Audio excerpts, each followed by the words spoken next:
এক অদ্ভুত ঘটনা ঘটলো যে আল্লাহ আমার এমনভাবে বুঝাইলো, মস্তিষ্কে দিল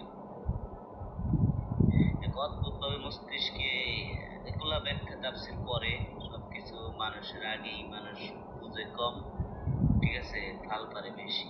আর আমি ফাল পারতে পারতে তাও শিখছি।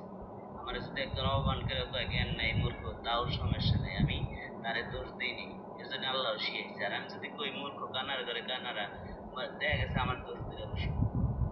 সাংবাদিক বাম দিক বহুত পেশাল, বহুত এগুলা নেগেটিভ পজিটিভ কত প্রকার কি ভালো কত প্রকার কি মন্দ কত, এগুলা গাঁটতে থাক, কেউ শিখতে পারে না। এর জন্য বুইড়া কালে মরার বয়স হয়ে যায়, তা শিখতে পারে না কে, ওই যে দোষ ধরে উস্তাদ উস্তাদ উস্তাদি, ঠিক আছে।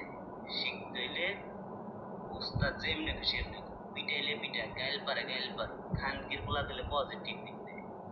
এক সময় মূর্খ ছিলি তখন তো নিজেই কইতি খান, খান কি, ঠিক আছে, দেখা গেছে তোর মার এই কয়ে বসতি খান কি, তোর মা কইতো দেখা গেছে তুই খাবি, আমি এই দিয়ে খাইতেছি, খান কি, হ্যাঁ। আরে আমি যদি কওয়া যায় খান কি ফুলা বসিন্দ লাগাইলে, হ্যাঁ,